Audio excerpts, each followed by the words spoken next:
സന്ദീപ് വാര്യർ, ഇതൊരു തെരഞ്ഞെടുപ്പ് കാലമാണ്. ഇവിടെ ഭരണവിരുദ്ധ വികാരമുണ്ടെന്ന് മൂന്നാമൂഴം തേടുന്ന ഒരു പാർട്ടിക്ക് സ്ട്രാറ്റജിക്കലി എങ്ങനെയാണ് സമ്മതിക്കാൻ പറ്റുക? പക്ഷേ തിരുത്താനും നറേറ്റീവുകൾ മാറ്റാനും പുതിയ അജണ്ട സെറ്റ് ചെയ്യാനും ശേഷിയും സംഘടനാപരമുള്ള പാർട്ടിയാണ് CPM. തദ്ദേശത്തിലെ മുൻതൂക്കം കണ്ട് നിങ്ങൾക്ക് എന്താണ് അടുത്ത തെരഞ്ഞെടുപ്പിൽ ജയിക്കാനായി, നിങ്ങൾ നേട്ടമുണ്ടാക്കി എന്ന് ആശ്വസിക്കാനായോ സന്ദീപ്? ഹാഷ്മി, ഈ തെരഞ്ഞെടുപ്പിൽ UDFന് കേരളത്തിലെ ജനത നൽകിയിട്ടുള്ള ഒരു വലിയ വിജയം, ആ വിജയത്തിൻ്റെ പേരിൽ ഞങ്ങൾ ഒട്ടും തന്നെ അഹങ്കരിക്കുകയോ ഞങ്ങൾ ഒട്ടും തന്നെ അമിത ആത്മവിശ്വാസം പ്രകടിപ്പിക്കുകയോ എവിടെയും ചെയ്തിട്ടില്ല. മറിച്ച് ഞങ്ങളിൽ ജനങ്ങൾ നൽകിയിട്ടുള്ള കൂടുതൽ ഉത്തരവാദിത്വം, പ്രത്യേകിച്ച് ഗ്രാമീണ തലം തൊട്ട് ജനങ്ങളുടെ സജീവമായ ജീവിത പ്രശ്നങ്ങളിൽ നിരന്തരം ഇടപെടാനും അവർക്ക് വേണ്ടി പ്രവർത്തിക്കാനും ജനങ്ങൾ നൽകിയിട്ടുള്ള മാൻഡേറ്റ് അത് പൂർത്തീകരിക്കാനാണ്, അത് ജനങ്ങൾക്ക് വേണ്ടി നല്ല രീതിയിൽ കാഴ്ചവെക്കാനാണ് ഞങ്ങൾ ആഗ്രഹിക്കുന്നത്. തീർച്ചയായിട്ടും ഞങ്ങൾ അടുത്ത 4-5 മാസക്കാലം ഞങ്ങളുടെ ഈ പ്രതിനിധികൾ, ഇപ്പോൾ തിരഞ്ഞെടുക്കപ്പെട്ട പ്രതിനിധികൾ ചെയ്യുന്ന പ്രവർത്തനം തീർച്ചയായിട്ടും UDFന്റെ നിയമസഭയിലേക്കുള്ള വിജയത്തിന് ഒരു ചവിട്ടുപടിയായിരിക്കും എന്നുള്ള കാര്യത്തിൽ ഞങ്ങൾക്കൊരു തർക്കവുമില്ല. പിന്നെ ഈ പഞ്ചായത്ത് തെരഞ്ഞെടുപ്പ്, തദ്ദേശ സ്വയംഭരണ തെരഞ്ഞെടുപ്പ് വിജയിക്കുമെന്നുള്ള അമിത ആത്മവിശ്വാസത്തിൽ ഇതൊരു സെമി ഫൈനലായിട്ടും സർക്കാരിൻ്റെ ക്രെഡിബിലിറ്റിയെ അതല്ലെങ്കിൽ സർക്കാരിൻ്റെ പ്രവർത്തനത്തെ വിലയിരുത്തുന്ന തെരഞ്ഞെടുപ്പായിട്ടും ഒക്കെ വിശേഷിപ്പിച്ചത് CPMന്റെ തന്നെ നേതാക്കളാണ്. മുഖ്യമന്ത്രി അടക്കമുള്ള CPM നേതാക്കൾ ഈ തദ്ദേശ സ്വയംഭരണ തെരഞ്ഞെടുപ്പിൽ അവർ വിജയിക്കുമെന്ന് അമിത പ്രതീക്ഷയിൽ നടത്തിയിട്ടുള്ള ഒരുപാട് അവകാശവാദങ്ങളുണ്ടല്ലോ. ആ അവകാശവാദങ്ങളൊക്കെ മുഖവിലക്കെടുത്താൽ തീർച്ചയായിട്ടും സർക്കാരിൻ്റെ ജനവിരുദ്ധതയ്ക്കേറ്റിട്ടുള്ള കനത്ത പ്രഹരമാണ്.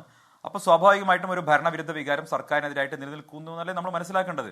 തദ്ദേശ സ്വയംഭരണ തെരഞ്ഞെടുപ്പിൽ ഈ സർക്കാരിനെതിരെയുള്ള, സംസ്ഥാന സർക്കാരിനെതിരെയുള്ള ഒരു ഭരണവിരുദ്ധ വികാരം ഒരു 50% ഉണ്ടെന്ന് വിചാരിക്കൂ. ബാക്കി 50% ഗ്രൗണ്ട് ലെവലിലുള്ള പഞ്ചായത്തിലെ തദ്ദേശ സ്വയംഭരണ സ്ഥാപനങ്ങളോടുള്ള വിരോധം ഈ തെരഞ്ഞെടുപ്പ് റിസൾട്ടിന് ആധാരമായിട്ടുണ്ടാവുക.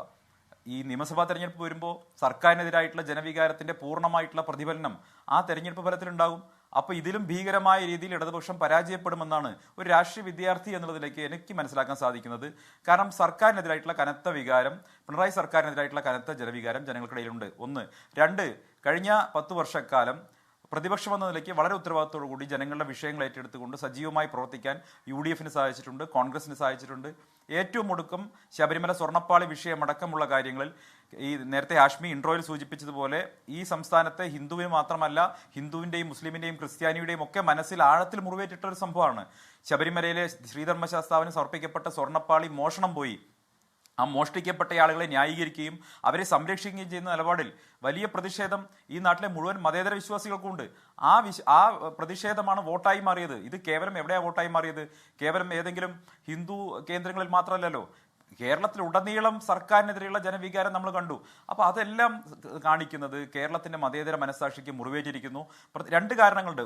ഒരു വശത്ത് ഈ സ്വർണ്ണപ്പാളി മോഷണം പോലെയുള്ള കാര്യങ്ങൾ, മറുവശത്ത് RSSന്റെ സംഘപരിവാറിന്റെ അജണ്ട ഏറ്റെടുത്തുകൊണ്ട് കേരളത്തിൽ ഒരു മതന്യൂനപക്ഷങ്ങൾക്കെതിരായിട്ടുള്ള ഒരു നിലപാടിലേക്ക് CPM കടന്നുപോയി, ഇവിടുത്തെ ഗവൺമെന്റ് കടന്നുപോയി, മുഖ്യമന്ത്രി കടന്നുപോയി. ഇത് വലിയ തോതിൽ ആശങ്ക ഉണ്ടാക്കിയിട്ട് അതാണ് മലബാറിലേക്ക് തെരഞ്ഞെടുപ്പ് റിസൾട്ട് കാണിക്കുന്നത്.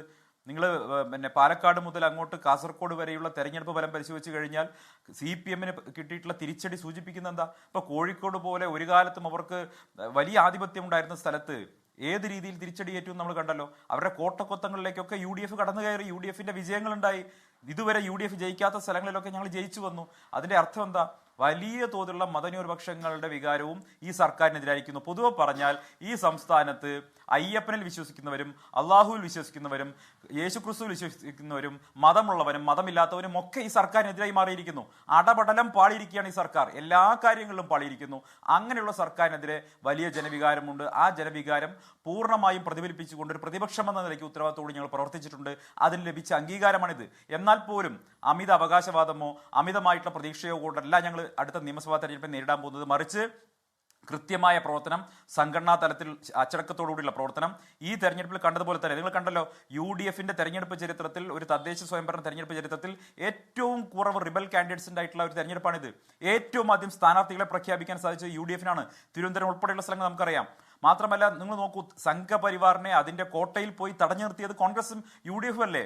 തൃശ്ശൂർ പോലെ കേരളത്തിലെ ഏറ്റവും ആദ്യം BJPക്ക് ഒരു MP കിട്ടിയിട്ടുള്ള തൃശ്ശൂർ കോർപ്പറേഷൻ ഏറ്റവും അധികം സുരേഷ് ഗോപിക്ക് ലീഡ് കൊടുത്ത തൃശ്ശൂർ കോർപ്പറേഷൻ പരിധിയിൽ UDF നേടിയിട്ടുള്ള വിജയം സമാനതകളില്ലാത്ത വിജയമല്ലേ?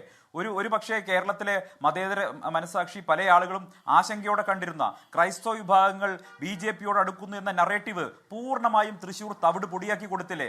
കലിങ്കിന് മുകളിലും പാടവരമ്പത്തും ഇരുന്ന് വോട്ട് അഭ്യർത്ഥിച്ചവർ മുഴുവൻ ആ കലിങ്കിനടിയിലൂടെ ഒലിച്ചു പോകുന്ന കാഴ്ചയിൽ ഇപ്പൊ കാണുന്നത്. അപ്പൊ തൃശ്ശൂരിൽ സംഭവിച്ചിട്ടുള്ളത് സംഘപരിവാറിനെ തടയാൻ, RSSന്റെ കടന്നുവരവിനെ തടയാൻ, പ്രധാനമന്ത്രി വിമാനം ഇറങ്ങുമ്പോഴേക്കും BJPയുടെ മേയർ പോയി സ്വീകരിക്കും എന്ന അവരുടെ ബാക്കി അവരുടെ നഷ്ടങ്ങൾ പോയാലും അവർക്കുണ്ടായ ഒരു നേട്ടം ഒരു മുഴുത്ത നേട്ടമാണ്. ഞാൻ പറയാം അതിലേക്ക് ഞാൻ വരുന്നത്.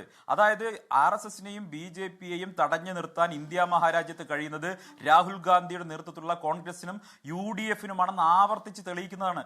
ഞാൻ ആഷ്മി കൃത്യമായി പറഞ്ഞതുപോലെ തിരുവനന്തപുരത്ത് ഇതിനെ തടഞ്ഞു നിർത്തേണ്ട ബാധ്യത ആർക്കായിരുന്നു? തിരുവനന്തപുരത്ത് ഭരണത്തിലുണ്ടായിരുന്നത് ഇടതുപക്ഷമായിരുന്നു. അവിടെ ഇടതുപക്ഷത്തിന് ബാധ്യതയുണ്ടായിരുന്നു BJPയെ തടഞ്ഞു നിർത്താൻ. ഞങ്ങൾ ആ ബാധ്യത കൃത്യമായി നിർവഹിച്ചു. കോൺഗ്രസിന്റെ സീറ്റുകൾ അവിടെ വർദ്ധിച്ചു. ഞങ്ങൾ നല്ല രീതിയിൽ അവിടെ പോരാടി പൊരുതി. പക്ഷേ ഒന്ന് പൊരുതി നോക്കുക പോലും ചെയ്യാതെ RSSന് മുന്നിൽ സാഷ്ടാംഗം നമസ്കരിച്ച് ഈ കേരളത്തെ വിട്ടുകൊടുത്തത്, തിരുവനന്തപുരത്തെ വിട്ടുകൊടുത്തത് പിണറായി വിജയനും അദ്ദേഹത്തിന്റെ പാർട്ടിയുമാണ്. നിങ്ങൾ നോക്കൂ, പുതിയ ദേശീയ വിദ്യാഭ്യാസ നയം RSSന്റെ അജണ്ട കേരളത്തിൽ നടപ്പാക്കാൻ വേണ്ടി PM ശ്രീ പദ്ധതിക്ക് CPI-കാരോട് പോലും ചോദിക്കാതെ പോയി ഒപ്പിട്ട് കൊടുത്ത് വന്നവർ തിരുവനന്തപുരത്തെ വിട്ടുകൊടുത്തതിൽ വല്ല അത്ഭുതമുണ്ടോ? തിരുവനന്തപുരത്തെ ഒരു എന്താ പറയാ കേക്ക് വാക്ക് പോലെ BJPക്ക് വിട്ടുകൊടുത്ത ആളുകൾ എങ്ങനെയാണ് BJPയെ തടയാൻ പോകുന്നത്? അതുകൊണ്ട് കേരളത്തിലെ മതന്യൂനപക്ഷ വിഭാഗങ്ങൾക്ക്, മതേതര വിശ്വാസികൾക്ക് വിശ്വസിക്കാവുന്ന ഏക മുന്നണിയും പാർട്ടിയും അത് UDFും കോൺഗ്രസുമാണെന്ന് അടിവരയിട്ട് തെളിയിക്കുന്ന പ്രകടനമാണ്. ലോകത്തെവിടെയായാലും ഏത് സമയത്തും 24 വാർത്തകളും ഓഗ്മെന്റഡ് റിയാലിറ്റി പാക്കേജുകളും എക്സ്പ്ലെയിനറുകളും വിശദമായി കാണാൻ ഞങ്ങളുടെ YouTube ചാനൽ നിങ്ങൾക്ക് സബ്സ്ക്രൈബ് ചെയ്യാം.